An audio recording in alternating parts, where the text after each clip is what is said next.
next step, we got a lot of stuff we're doing today. This is the main part. So we're gonna, first we got our salted autolyse for our 80% whole grain. And then we're gonna mix it up. So we already have our flour, we already have our water, and we already have our salt in there. And now we just need to add our starter and mix it up, and then we'll start our folding process. So we did it this way so that we could hydrate the whole grain flour a little bit longer. So once you start getting above that, 50, 60%, you can do it without, but if you can figure out a way to hydrate that flour longer, it's great. So we did it what we call a salted autolyse. So autolyse is that stage where you mix together the flour and the water by itself. We added salt because we were going to go for an extended amount of time, and it would begin developing some funky flavors and stuff like that if you just let it sit out, because of all the bacteria and enzymes that are happening within the the more whole grain flour. So this is nice and hydrated. We're going to real quick add our starter. It's our normal amount, so 150 grams of starter per loaf. I'm doing 2 loaves, so I'm going to add 300. So let's do that.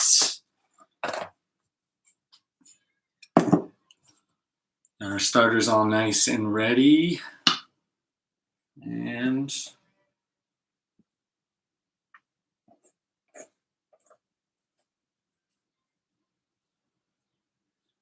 all right, there we go.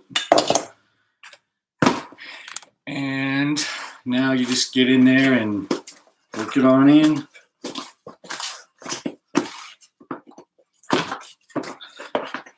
So we talked about this in the first video, but to get the 80% whole grain flour, we did our starter is 100% white flour. So we have to take that amount out of our total. So you have to figure out the total amount of flour, and then you have to figure out the amount that you want to be whole grain and the amount that you want to be white. So you just basically have to remember to count the flour that's in your starter and what you used in there. You can make your starter out of whole grain flour too. Easiest way to do this, since we're using this starter for 2 different purposes. We're making focaccia with it as well. So the easiest thing to do was just to make it out of white flour and then just take that amount out of our main mix. So you can see this is about together. All kind of uniform colors, since you can kind of tell that.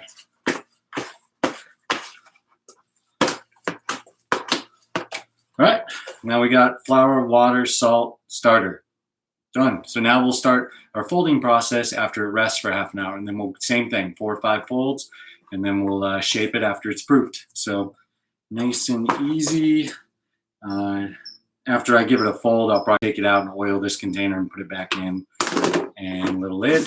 All right, wash my hands, and then we'll do some focaccia.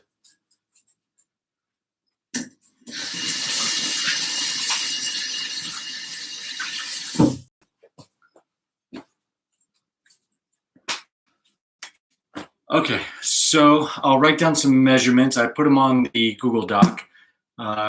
So this is, we did 200. So if that's ready for you.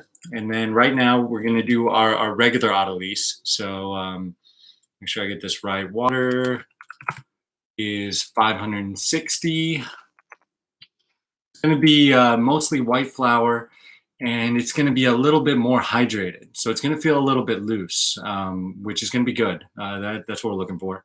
A little bit of olive oil in it, as well as we'll do kind of whatever you want on top. I put a bunch of stuff in the Google Doc, but focaccia is up to you. Olive oil for sure, and then garlic or herbs, whatever you're feeling. I guess some dry tomatoes, anything, olives, anything you want. I don't care. Olive oil, we got 50 grams, just a little bit in there. And then our flour is 750, and we're doing about 80 grams of that will be whole grain, whatever you got. We have our little mix that I'm using, but whole wheat, whole whatever. And if you don't have any, just do all white. You might drop the water about 20, 30 grams because it's going to be a little slacker. And then salt that we'll add after the autolyse period. 16 grams. That's about 2% of our total flour. So if you see our flour is 750 plus the 100 grams in the starter, because the starter is half water, half flour. So we have 850 grams of flour total in this entire recipe. So about 2% of that is a rough baseline for how much salt you're going to use. So it's about 16 grams or so. So 17, whatever. All right, let's mix it up. Using all my bowls. All right.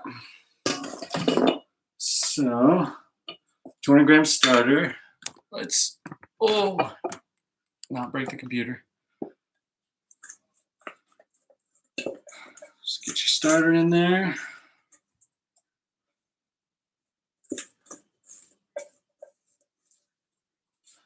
Okay. And we'll zero that and get some water. So 560 of water.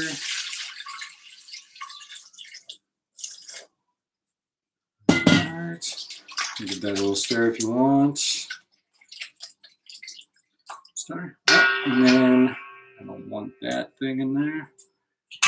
And then last, 750 of flour. We'll start with whatever you're using for your whole grain flour, if you are.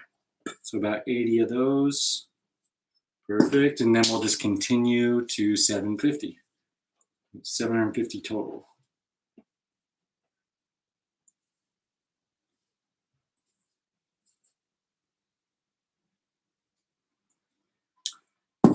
All right, same as always, paddle until it's all hydrated and then squeeze. So don't start squeezing.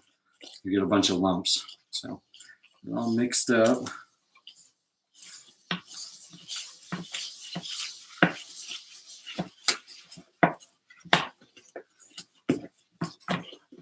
All right, and then start.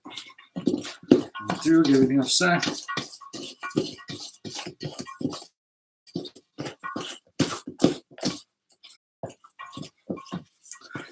And then, while I have you, we're going to be doing something a little different with this. Since the focaccia is going to get shaped differently, we are going to go through the autolyse period. We're going to let it rest. Then we're going to add our salt. And when we add our salt, then we're actually going to knead the dough. Instead of just doing our slow folds, we're going to knead it a little bit, because we're going to knead it, and then we're going to put it out onto a sheet and slice it and start stretching it out a little bit. And it'll actually proof as it begins stretching out. So it'll proof on the actual sheet pan that you'll be baking in it. So a little bit different process. So we're going to develop gluten by kneading, as opposed to how we normally do, where we do it slowly over the course of a couple hours by giving it some little folds. So instead, we're going to get a little more aggressive. Or if you have a stand mixer with a dough hook, you could use that as well. So you can see it's a little more slack than we're used to, but that'll be good for this.